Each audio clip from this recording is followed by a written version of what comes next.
like I say, I was told when I was about 9 years old or 8 years old that they had a rather large price tag on my head. And also the mafia also knew about the price tag on my head.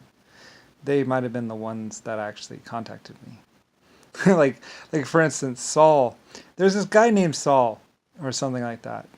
He was a Guido or something like that, or some Sicilian guy or whatever.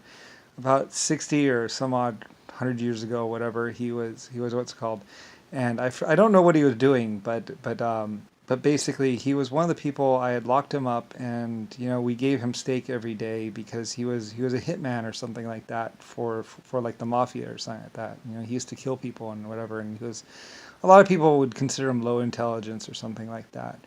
But anyway, though, he came into my. I found out about him, and I think we might have put him in jail or protected him, even though he had killed people or blah blah blah. He had been paid or whatever. He was this guy named Saul, and there's this other guy that was like, "Don't you do it, Saul! Don't you do it!" And I don't know what he was going to do, but he did something, because I think it was because we treated him right. We put him in a nice jail cell, and even though he was a bad person or whatever else like that, he had made amends with me or something like that, or he admitted his crimes or something like that, and he went to jail for like 20 years or 30 years, and they gave him steak every day, and and he wrote some books or something from the jail or something like that, and he ended up.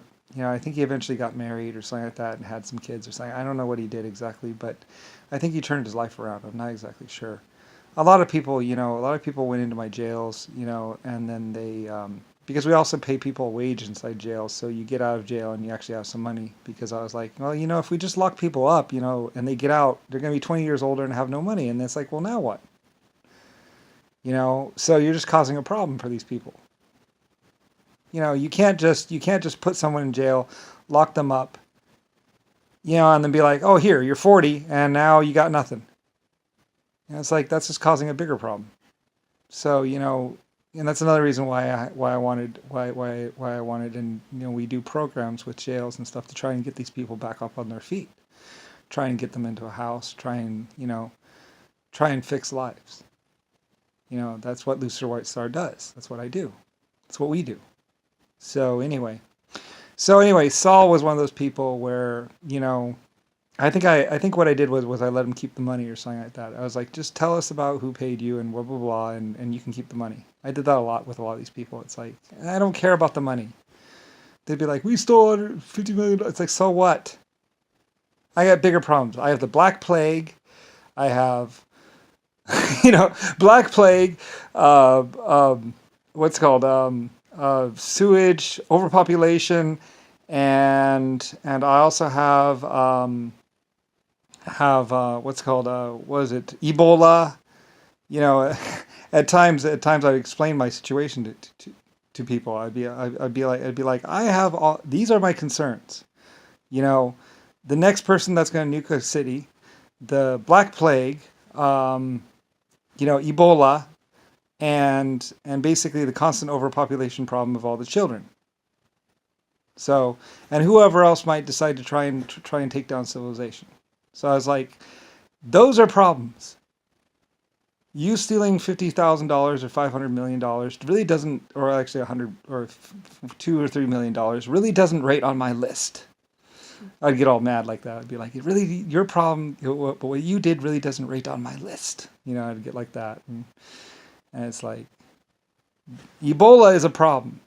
The rat, whatever, black, whatever. These are my problems. So, those are real problems. Anyway, so, and mass attacks or whatever else like that, those are problems. So anyway, so with someone like Saul, he had killed some people, and we had let him keep the money or something like that, and I was like, it's not a problem. I don't care. Just tell us, what's going on. So he did, and later on, I think he even ends up working for me or something like that. So anyway, a lot of people, they would do something. I ended up with a lot of people working for me because it's like, oh, it's no problem. Here, turn you around. Let's send you back out there. Don't worry about it. Just don't do it anymore. So, and a lot of people will be like, well, I talked to the creator. It's like, well, yeah, you did. You talked to me. So that's why a lot of people would be like, he has a very persuasive tongue. It's like, well,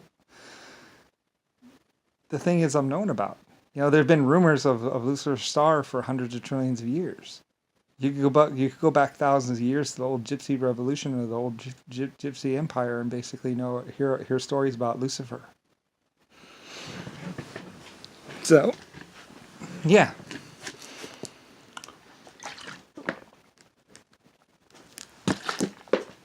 There's only ever been one Lucifer. Lucifer star. If you go back even further than knowing about Lucifer, you hear another name, and that's star. So, because I was first known as Star, then later on I added Lucifer. So, anyway, and now you might say I'm coming out of the closet. So anyway, because I'm like, you know what? I'm just, and when I was a child, people were like, don't tell him. And I was like, I'm going to tell him. Like what? Why should I hide? Lucifer White Star Line's the best company that ever was.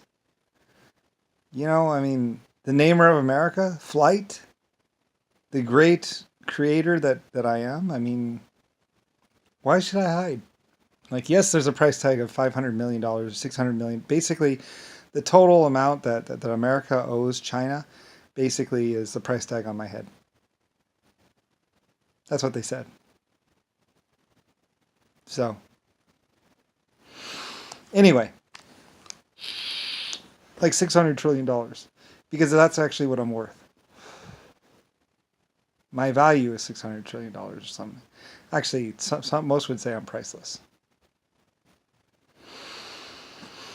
So anyway, because technically I own the Chinese Empire, I own this planet. I own 400 other planets. So I'm the richest person in the universe.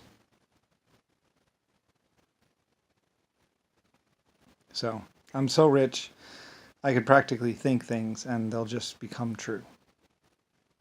So anyway.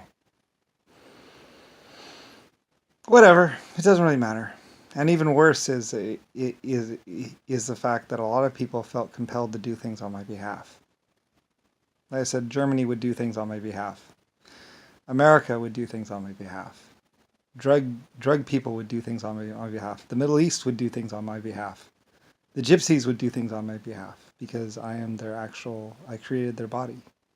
Like when you start thinking about it and you start realizing like your eyes, your feelings, the way you look at your children, the beautiful girl you see walking down the street, her whole body, her spinal structure, the veins in her neck, the color of her eyes, her eyelashes, her teeth, the way her tongue feels in your mouth, and the way the sex feels, and everything. Me. All me. And not just that. Exoskeletons 1.5s. What would be considered the Borg collective.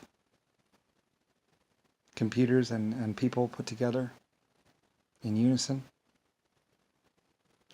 All of that is Lucifer White Star. So. And that is why there is Titanic forces against me. Because that's what I control. That's why I created all these planets, all the stars throughout the universe. Every single one. My existence led to all of them.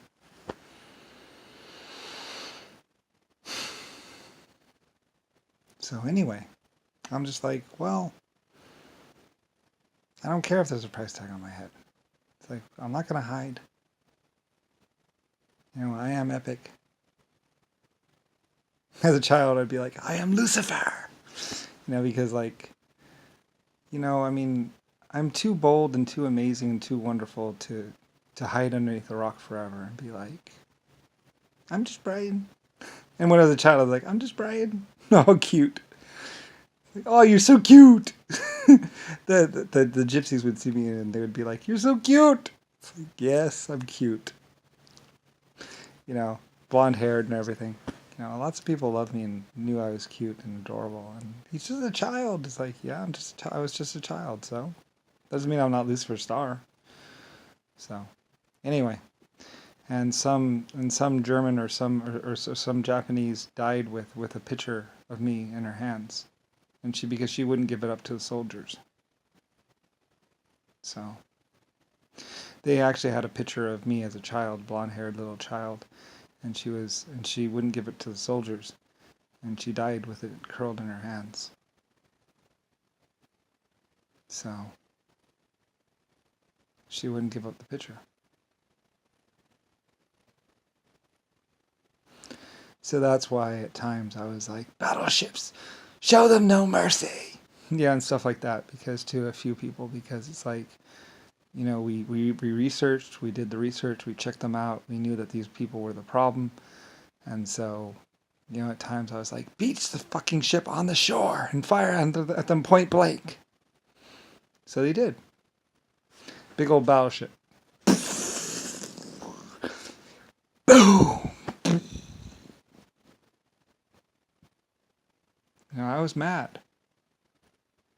All the stories, them trying to pry a picture of me because a girl had a picture of me, the creator that would picture of me as a blonde-haired little child in her hands, and she wouldn't give it to the soldiers, and she died. They shot her for it.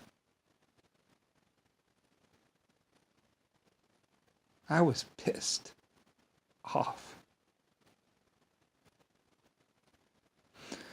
Like I would tell Rodney, have you ever seen a creator of 12 races get mad? Like, the only reason why, you know, it's mostly because I think everything's fine now. And besides, like, it's like, so what? We fought World War I, we fought World War II. I'm pretty sure I won. So, anyway. Like I said, my Irish wouldn't let me down, my Germans wouldn't let me down.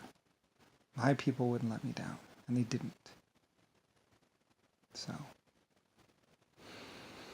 anyway, I was angry because, like, why would you kill a woman just because she had a picture? Like, I mean, I was their hope, I was their dreams. I was their creator and their destiny. The one that had saved them and protected them and kept them safe. And somebody would kill those just because they had drugs or do. Like I would say, I'll show you exponential existence. I'd get angry. I got angry. I really did.